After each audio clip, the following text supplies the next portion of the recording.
Vecmāte ir ļoti daudzpusīga profesija un savu nišu var izvēlēties atbilstoši savām raksturiezīmēm, īpašībām un arī vajadzībām. Jo darbs pēcdzemdību nodaļā no darba dzemdību centrā vai grūtnieču aprūpē īstenībā būtiski atšķirās.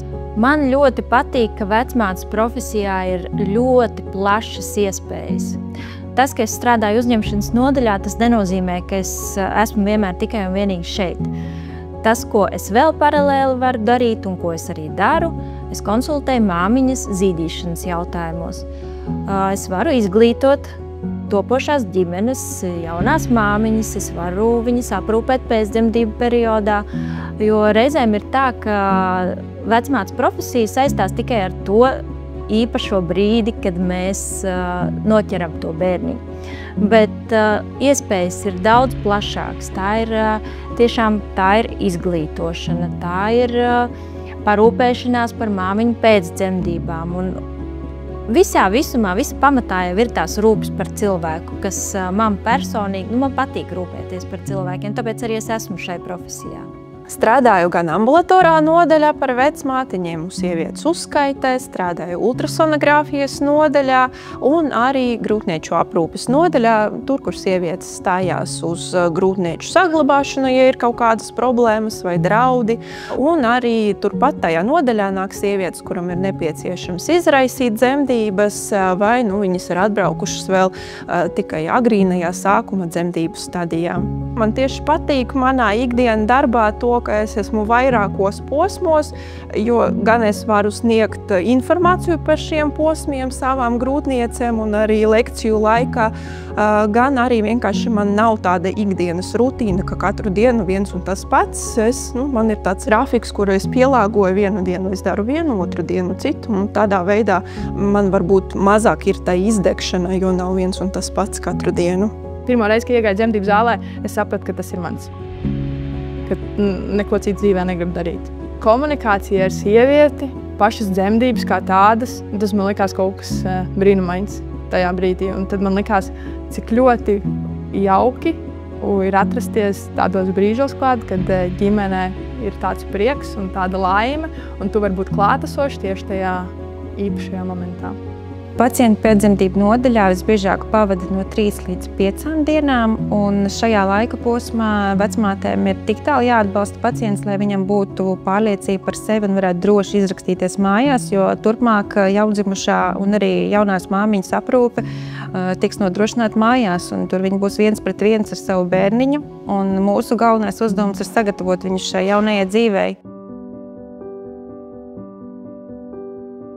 Lai vecmāte pieņemtu dzemdības, ir jābūt fiziski ļoti spēcīgai, jo tas bieži vien ir saistīts ar sievietes pozu maiņu, kad tev ir jātur sieviete, ka tev viņa ir jāatbalsta, ka tev viņai jāliek sev uzticēties, ka ja tu viņu turi, tad tu viņu arī turi, un tev jārada tāda brīva sajūta, lai viņa tev uzticētos. Tu nevari būt saspringts tajā brīdī, ka tu viņai tur palīdz pietupties vai turi viņu 4 pozīcijā.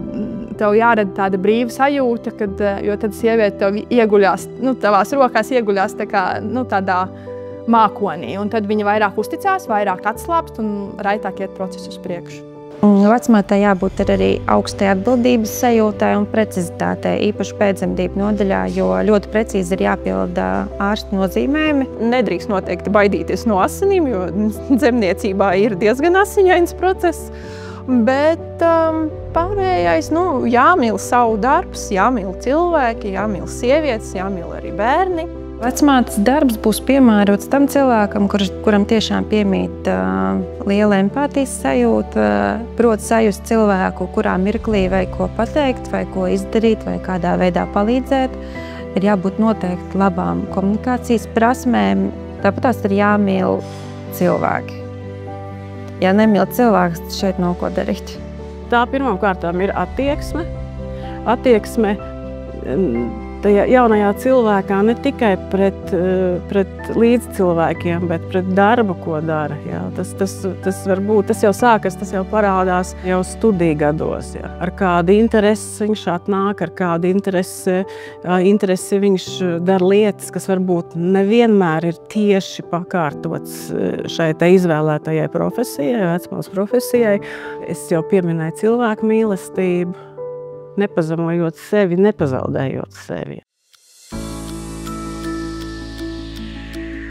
Nevienmēr atnāk grūtniecis tādā posmā, ka mēs varam tur uzprasīt visus jautājumus, kas jāizprasa, tur lēnu garu, varbūt mierīgos apstākļos izvērtēt situāciju. Reizēm tas notiek ļoti strauji. Reizēm ir jau tā, ka bērniņš jau ir gatavs dzimt un ir tās dzemdības jāpieņem šeit pat uzņemšanas nodaļā. Citreiz varbūt tas var pat nebūt uzņemšanas nodaļā, tas varbūt aiz durvīm, tas varbūt mašīnā, teritorijā, jebkur. Dzemdības ir ļoti neparedzamas un tik, cik viņas var beigties skaisti, tikpat pēkšņi viņas var beigties ar akūtu momentu, kad ir uztraukums gan topošai mammai, gan topošam tētim, gan arī personālam. Un tas ir saistīts ar diezgan lielu stresu, jo mēs mūsu profesijā esam atbildīgi par 2 dzīvībām. Gan mātes dzīvību, gan arī bērniņa dzīvību. Svarīgs miers, nosvērtība un spēja sastrādāties komandā. Jo uzsveršu, ka mūsu profesijā komandas darbs ir ļoti svarīgs. Mums ir jāmāk sastrādāties, sarunāties akūtu situāciju laikā, nebļaujot vienam uz otru un izturēties vienam pret otru ar cieņu.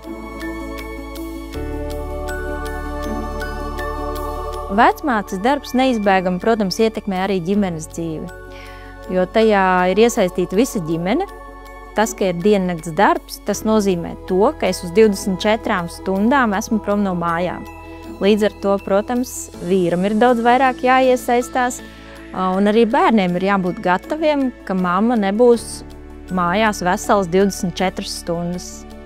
Lai atnāktu uz diennakts dežūru, ir jābūt ļoti labai atpūtē pirms tam brīdus. Es tā kā pensionārs, var teikt. Man jāiet pirms dežūras gulēt, es eju 10:00, vismaz esmu gultā, jo es zinu, ka man ir kārtīgi jāizguļās, lai es varētu tās nākamās 24 stundas normāli funkcionēt. Man vienmēr draugi par to smējās, jo es nekad neieplānoju neko pirms darba. Nekad tajā vakarā man jābūt mājās, es neeju ciemos, es neeju uz koncertiem vai tam līdzīgi, man ir jābūt mājās un savā vidē, un tad, kad es kārtīgi atpūšos, es varu nākt uz darbu. Latvijā vecmātes sagatavo Rīgas Stradiņu universitāte. Tā ir profesionālā bakalaura studiju programma. Studijas ilgst 4 gadus, studijas ir klātienē. Ļoti daudz ir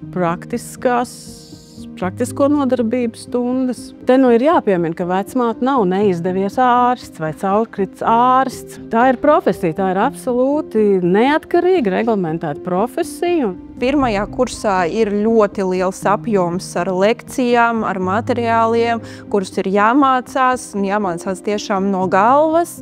Bet, ja visu laicīgi saplānot, tas nav arī nekas tāds īpaši grūts. Protams, labāk vairāk pievērsties prakses laikā tiešām kaut kādām tādām praktiskām iemaņām, nebaidīties iet, tur durt, ja ļauj, tur, nezinu, dzemdības pieņemt, ja ļauj, ja viņas tiešām ir fizioloģiskas.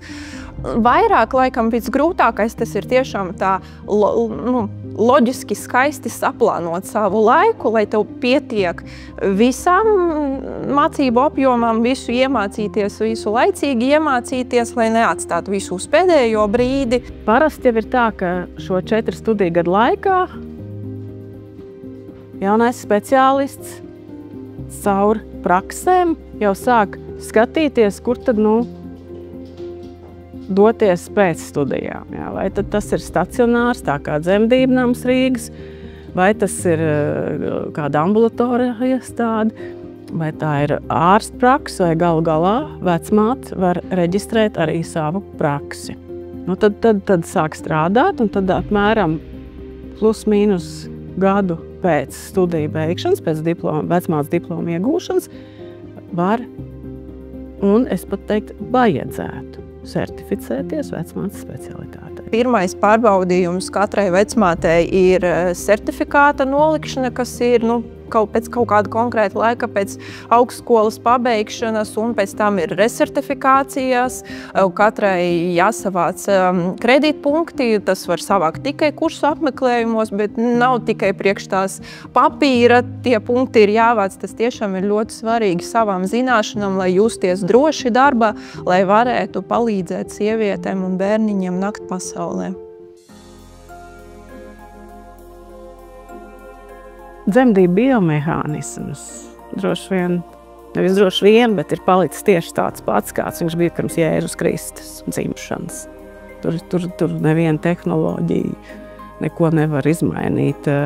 Vienīgi tikai tik daudz, cik mūsu rokās ir šīs iekārtas ierīces, kuri mums ir kā palīgi, lai mēs varētu optimāli strādāt. Nekādi roboti un tehnoloģijas nevarēs aizvietot siltas vecmātes rokas, kas to bērniņu pieņems, un arī vecmātes, kas ņem uzskaitē un pēcdzemdību perioda zīdīšanas konsultanti. Es domāju, ka vienmēr būs nepieciešams tieši dzīves cilvēks, nevis robots. Bet, es domāju, tuvākajos 100 gados noteikti mums vēl būs ko darīt. Tālāk skatīsimies. Bērni ir dzimuši un dzims vienmēr, kamēr pastāvēs cilvēks. Viennozīmīgi. Vecmātes arī ir no Dieva dots. Es teiktu, no Dieva dots. Te varētu minēt. Mūsu pašu lieliskajā dzemdību namā ir vesela virkne vecmāšu, kuras, es teiktu, Dievs kaut kādā veidā ir izvēlējies šos cilvēkus, izvēlēties viņiem šo profesiju. Es no sirds gribu aicināt, es no sirds gribu uzrunāt meitenes, kuras tūlīt beigs skolu. Tā varētu būt 11. klases skolas vai 12.